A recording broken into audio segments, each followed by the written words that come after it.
Antonella Bianco, vos que sos tan joven, ¿llegaste a ver al jefe de gobierno alguna vez allí en Avenida de Mayo? ¿Cómo estás? Hola, buenas noches. Sí, sí, sí, soy joven, pero ya no tanto y No. hemos estado en muchísimas movilizaciones frente a la jefatura, la vieja jefatura de gobierno ya, Sí. eh, para hacer los reclamos correspondientes. Che, Así que sí, sí, raro, recuerdo. sigue siendo el gobierno de la ciudad, eso tengo entendido. Sí, sí, sigue siendo parte, pero ahora, digo, toda la centralidad del Ejecutivo pasó al edificio de Parque Patricios, al que ya hemos visitado también varias veces, ahí cerquita de Pepirí Caseros, atrás Ujú. nomás. Pero sí, sí, siguen siendo dependencias, parte del Ministerio de Cultura sigue funcionando ahí también, de la Ciudad de Buenos Aires, así que sí, sí, sí, sigue siendo parte del Ejecutivo con otras funciones. Bueno, Antonella es dirigente de ATE, perdón, de UTE CETERA, el sindicato de las y los docentes de la ciudad, de uno de los tantos gremios que hay, el más importante en términos numéricos, y por estos días estamos atravesando una especie de tormenta perfecta. A ver cómo lo estás mirando vos con el tema de, te pongo el combo arriba de la mesa y lo empezamos a ordenar desde tu mirada. Ujú. Amenazas en la escuela, pintadas en los baños, algo de, por supuesto, preocupación fuerte, lo que ocurrió en la provincia de Santa Fe, en la localidad de San Cristóbal, con el asesinato de un joven por parte de otro, y mucho de manija de la gestión del miedo, podríamos decir, ¿no? Bueno, che, pongan detectores de armas en las escuelas, pongan policías en cada baño, ¿viste? Empezamos con la locura de la punitivización de la vida cotidiana y los riesgos que esto implica para los pibes, para los laburantes de la educación y para la sociedad en general. ¿Cómo lo estás mirando en estos días? Bueno, es un combo muy complejo el que se da en los últimos días, la última semana, no solo en la Ciudad de Buenos Aires, sino en otros lugares del país, eh, en relación a estas pintadas que empezaron a aparecer en las escuelas, con un condimento, como bien decías, respecto de la situación trágica de la provincia de Santa Fe, de la ciudad de San Cristóbal, y un manijeo también mediático, ¿no? Hay como varias aristas a trabajar, me parece, que es que esto no nace hoy con estas pintadas, ni tampoco con la situación de San Cristóbal. Lo que sucede es que la violencia social, a la que ya hace varios años están promoviendo desde las principales figuras del Estado, esta violencia social que cada vez es más evidente, permea hace mucho en lo que son los barrios y las escuelas de los márgenes, ¿no? Ayer hablábamos con una camarada de la FEDE, que justamente nos planteaba esto, digo, la violencia no es nueva, no es de esta última semana, ni tampoco con lo que pasó en San Cristóbal, ¿no? Eh, Así que no, a nosotros lo que nos preocupa es que hay una manija muy fuerte desde una perspectiva punitivista en relación a esto que viene sucediendo, ¿no? Y me parece lo más complejo, ¿no? Así que estamos preocupados porque nosotros y nosotras como docentes y los pibes y las pibas hace mucho que venimos reclamando que no tenemos herramientas, que la escuela no tiene herramientas, así como es la escuela la gran institución que recibe todo lo que pasa alrededor y que trabaja con todo lo que pasa alrededor. No tenemos las herramientas ni los recursos para poder trabajar estas situaciones, pero estamos hablando de años de financiamiento, años de ajuste y años de recorte, y eso sumado a una gran movida de redes sociales, casi lo incluyo, digo, que tiene que ver con el fomento de la violencia. Hay un estudio muy interesante del Ministerio Público Fiscal respecto de las comunidades del true crime. Digo, la operativización de la violencia y del odio, tomando a los pibes y a las pibas, sobre todo a los pibes, sobre todo a los varones, pero a los pibes y a las pibas, en un momento en el cual están muy desamparados en el esquema social. están solos y solas. Y eso es algo que nosotros y nosotras desde las escuelas venimos planteando.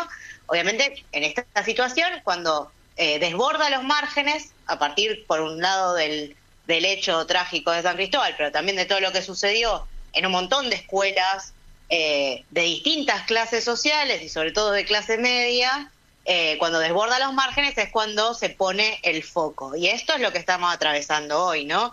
El foco puesto desde un lugar profundamente punitivista, ¿no? Policía en la puerta de las escuelas, llamados al 911, la criminalización, que si nos ponemos a pensar también, que es muy importante, que queda muy de lado en esta situación, con una ley penal juvenil votada y aprobada hace muy poquito. Entonces ahí hay un linkeo que tiene que ver con la criminalización de los pibes y de las pibas, que hay que poder profundizar y alertar, ¿no? Porque ahí hay una conexión clarísima, ¿no? Respecto de la criminalización de las juventudes. Antonella, ¿cómo estás? Buenas noches, Solana te habla. ¿Cómo andás? Hola, buenas noches, Sol. Mira, siguiendo la línea de tu reflexión, pensaba cómo este gobierno, lejos de dar respuestas de solución, embarra mucho más la cancha con objetivos políticos claramente, y hoy ha sido parte de una conferencia de prensa junto a otras dirigentas sindicales y políticas con respecto a este proyecto de ley de falsas denuncias terrible. Uh-huh. Y lo ligaba a cómo este gobierno intenta todos los días desarmar lo poco que todavía existe como política pública o como acción desde el Estado para la prevención de esta violencia social en la que nos encontramos, ¿no? Sí, es realmente, bueno, lo que sucede hoy también es parte, me parece, de lo que venimos viviendo hace varios años, el lobby respecto de, vamos a llamarlo como se planteó hoy, que es importante decirlo así, ¿no? La criminalización de aquellas y aquellos que denuncian situaciones de violencia de género y abuso sexual, ¿no? Es la línea clara que une, me parece, todos estos puntos, justamente es eso, es la criminalización de sectores que son además los sectores más dinámicos a la hora de plantar resistencia a este sistema. Los feminismos y el avance de las políticas públicas feministas que se dieron en su momento y las juventudes, ¿no? Me parece que aparentemente no hay un linkeo, pero si hurgamos apenas un poquito nos damos cuenta que hay una necesidad por parte del poder del Estado de criminalizar, que es lo que decía antes respecto de otra situación. Digo, situaciones de violencia que nosotros y nosotras recibimos en las escuelas no es de esta última semana ni del último mes. Estamos hablando incluso de varios años antes de, obviamente, de la asunción del gobierno de Javier Milei, pero que esa violencia que viene construyendo el Estado, el Ejecutivo y sus distintos funcionarios, generó un crecimiento exponencial de esa violencia, porque sigue habiendo sectores que nosotros y nosotras lo vemos todos los días en las escuelas de los márgenes. Por eso las invito a charlar con los pibes y las pibas en Lugano, en Soldati, en la 21-24 en Barraca. No es nueva la situación de violencia, que tienen que ver además una profunda crisis económica y social, y por lo tanto después también política que se genera en esas juventudes. Son pibes y pibas que hace años ven a sus familias expulsadas por este sistema, que no tienen lugar para poder crecer, desarrollarse libremente, que siguen viviendo en situaciones sumamente precarias, que viven todos los días la violencia del sistema. Y a partir de ahí estas redes, como la de la comunidad del True Crime y demás, son herramientas que el propio sistema genera para generar estas situaciones de violencia social que se plantean y se demuestran en la escuela, que son mucho más profundas y que da la excusa al propio sistema para desplegar una política represiva y de criminalización. Anto, ¿cómo va? Te habla Luana. Hola. Te quería hacer una consulta también, y es respecto a lo que venías mencionando, y es que hay una relación entre este contexto de terrible crisis social de la que estamos viviendo, una crisis económica, una angustia, ¿no?, social que hay y que es persistente a estas juventudes. Por eso este gran pico de suicidio adolescente. Y eso también está relacionado con el vaciamiento de la salud mental. Y como recién mencionabas, sobre la falta de oportunidades y la falta de perspectiva de futuro que hay hacia los jóvenes, la juventud de las adolescencias de hoy en día. Obvio que está marcada esta profunda crisis y esta violencia que viene calando cada vez más. Ayer escuchábamos a algunos de estos dirigentes estudiantiles, que son pibes de los centros de estudiantes, diciendo que el propio presidente es violento cuando habla y sus medidas son violentas, y eso repercute directamente en la sociedad. ¿Cómo lo ves vos y cómo lo relacionarías? Bueno, retomando un poco esto que decías, ¿no? La situación de la salud mental en los niños, niñas y adolescentes está en una crisis muy fuerte que claramente tiene que ver además con la gran crisis económica y social que estamos atravesando, en la que los pibes y las pibas cada vez están más solos y solas en sus casas porque las madres, los padres, abuelos, abuelas, tíos y cualquier adulto con quien conviven, tienen que salir a laburar y tener 2, 3, 4 laburos para llegar a fin de mes, o más o menos, o arañar el fin de mes, incluso ellos y ellas mismas teniendo que salir a laburar, y un Estado que no solo no aborda y no contiene desde la política pública respecto de esa salud mental en un periodo que es muy complejo. Todos en la mesa ahí han sido adolescentes, hay un montón de cosas que se dan, que se generan, de preguntas, de situaciones, y la realidad es que lo único que hay como respuesta estatal es más violencia, y también una asociación que nosotras, las feministas, lo veníamos viendo y lo veníamos analizando antes de 2023, ¿no? Pensando no solo en Milei, sino en sus ideólogos, Laje, Nicolás Márquez y toda esa serie de energúmenos, un despliegue en el cual se contacta la gran crisis de salud mental, la gran crisis económica, y una idea de que la culpa de esa crisis que atraviesan los varones jóvenes tiene que ver con que el avance de los derechos humanos en términos de mujeres y diversidades rompieron con las posibilidades de esos pibes jóvenes. Y me parece que también hay algo clave que no decimos mucho, o que tratamos de decirlo y muchas veces cae en saco roto. Tenemos una tarea muy titánica de poder analizar efectivamente cuáles fueron los efectos de la pandemia y del aislamiento de los pibes y de las pibas. Y eso lo charlamos mucho con los chicos y las chicas en las escuelas, sobre todo adolescentes que están terminando, cómo el aislamiento, necesario en su momento, por supuesto, y demás, cómo impregnó de una situación de individualismo muy fuerte, de aislamiento y de imposibilidad de compartir con los otros cómo poder laburar, digamos, estas situaciones en colectivo, digamos, ¿no? Muchas veces nuestras inquietudes como jóvenes se dieron y se resolvieron o se buscaron cauces colectivos. Y la cuestión de la pandemia ahí me parece que también hay algo ahí que nos trajo una crisis muy profunda, que relacionó también con el triunfo de Javier Milei y con el despliegue de estos discursos violentos. Anto, yo te hago una última de mi parte, después cierra Lu con otra.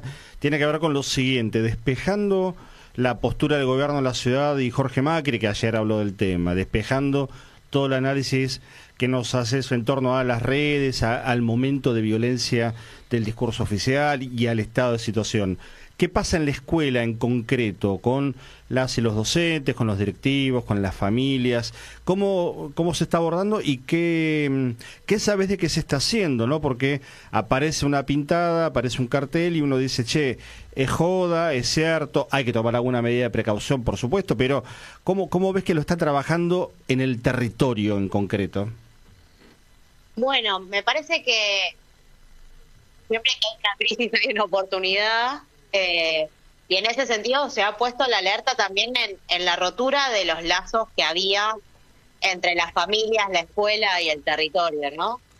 Y la realidad es que estamos empezando a reconstruir esas situaciones, encontrarnos nuevamente, digo, las escuelas que, de nuevo, ¿no? Están desfinanciadas, que están ajustadas en la Ciudad de Buenos Aires, que los departamentos de orientación no dan abasto, que necesitamos más recursos y los vamos a seguir reclamando, por supuesto, porque la crisis es muy aguda. Digo, estamos encontrándonos con las cooperadoras escolares, con las familias, con los pibes y con las pibas. De hecho, el día de ayer hicimos en la UTE un encuentro con estudiantes secundarios, con organizaciones de la sociedad civil. Estuvo la compañera Claudia Cesaroni, por ejemplo, también participando ayer, compañeros también de APDH, digo, de organismos de derechos humanos, digo, tratando de buscar respuestas rápidas, colectivas, que reconstruyan desde abajo, que me parece que es fundamental, que reconstruyan desde abajo, desde cada escuela, desde cada territorio, estas redes para poder construir y cuidar, ¿no? Desde la autonomía, por supuesto, progresiva que tienen que tener los pibes y las pibas, cuidar las adolescencias, cuidar las infancias a partir de estas situaciones. Esperamos que igual haya una respuesta estatal, por lo menos en la Ciudad de Buenos Aires, que no sea de hoy. Hoy hubo una conferencia de prensa temprano del jefe de gobierno y de la ministra de Educación con una perspectiva muy punitivista, ¿no? Claro. Y nosotros y nosotras planteamos que esa no puede ser la solución. La criminalización de los pibes nunca es la solución, sino que tenemos que abordar fuertemente qué es lo que nos están diciendo con esto, ¿no? Ahí estamos en una etapa en donde los pibes y las pibas no son escuchados tampoco, por sus familias, muchas veces por nosotros y nosotras como docentes, y se nos escapan estas situaciones, y ahí es donde me parece que tenemos una tarea titánica, pero que a partir de esta situación emergente, como decía, que desbordó los márgenes, nos permita abordarla intersectorialmente, que es parte de lo que tenemos que recuperar y que claramente durante estos años se rompió. Así que en eso estamos. Anto, te quería hacer una última consulta bastante breve, que hablaba sobre que cada vez y cada tiempo que pasa, las juventudes y las adolescencias están cada vez más solas. Pero hay Ivana, un factor... ahora no te escucho bien. Buenas, Perdón. ¿Ahí me escuchás? Ahora sí. Buenísimo. Bueno, recién mencionabas que hay un factor fundamental, que es que cada año que va pasando, a las juventudes y a las adolescencias se encuentran cada vez más solas, más desoladas, pero a la vez hay otro factor que es fundamental, que es que están más interconectados, están más alejados de encontrarse socialmente con un grupo de pares, con grupos de adolescencias, pero están cada vez más presentes dentro de las redes sociales. Y esto desde distintos psicólogos, psicoanalistas, sociólogos, lo ven como un factor fundamental en torno a la violencia de las adolescencias y de las juventudes. ¿Vos qué pensás como docente y cómo abordarías esta problemática? Bueno, frente al aula, digo, yo he sido tutora muchos años, casi desde que empecé a dar clases, los espacios tutoriales, y la realidad es que lo primero, siento que la escuela es el primer agente del Estado que llega, ¿no? Y es la cara del Estado, a veces la única, es escuchar mucho, o sea, plantear y escuchar mucho. Digo, la realidad es esa, y la realidad es que también tenemos que empezar a generar iniciativas dentro de las escuelas que permitan que los pibes y las pibas tengan espacios colectivos de laburo, desde la propia aula, ¿no? Desde poder generar trabajos grupales, que los pongan en conversación unos con otros. Hay un montón de programas, además, dentro de la Ciudad de Buenos Aires, colectivos, que también hacen que puedan tener un espacio por fuera de las redes sociales. También es cierto que necesitamos conversar mucho sobre algo que también volvió y que no ahora no se está charlando mucho, pero sí apareció, que es la cuestión del bullying, que es la cuestión de las problemáticas alrededor de un montón de elementos que tienen que ver con el trato entre ellos y ellas, y una formación docente que esté pensando también en esos puntos, ¿no? Que no sea solo una cuestión de nuestras disciplinas, sino que abordemos también desde la formación docente espacios que fomenten la grupalidad y lo colectivo dentro del aula, dentro de la escuela, y también espacios con la familia para poder plantear esto y que los pibes y las pibas también puedan tener herramientas, no solo para hablarse entre ellos, sino también para poder hablar con sus familias, y que puedan ser escuchados por sus familias, por sus adultos. Me parece que hay algo que la escuela puede, pero claramente no puede todo ni puede sola. Pero por supuesto, sí ponernos a disposición de este trabajo, que no es que no se hace, pero que claramente hay que profundizarlo para poder evitar estas situaciones. Anto, te queremos agradecer mucho este rato de charla, estas reflexiones, un momento realmente complejo con todos los componentes que bien nos ayudaste a entender, forma parte de este momento en donde la escuela, los pibes y las pibas, las políticas punitivistas, bueno, se han juntado para armar esta ensalada sobre la base de mucho de manija, pero también de elementos ciertos que existían previamente en la sociedad y, por supuesto, en las escuelas en torno a las violencias. Bueno, gracias por este rato y, como siempre, seguimos en contacto. Muchas gracias por el espacio y espero que sirva para que la audiencia también pueda reflexionar sobre esto que nos está pasando, también para poder transformarlo, ¿no? Así que muchísimas gracias por el espacio, les mando un abrazo a todos. Lo mismo para vos, que termines bien la jornada. Hablábamos con Antonella Bianco, dirigente de UTCTERA, a propósito de lo que se viene repitiendo en las últimas semanas en las escuelas del país, pero también con foco obviamente muy marcado aquí en la ciudad de Buenos Aires.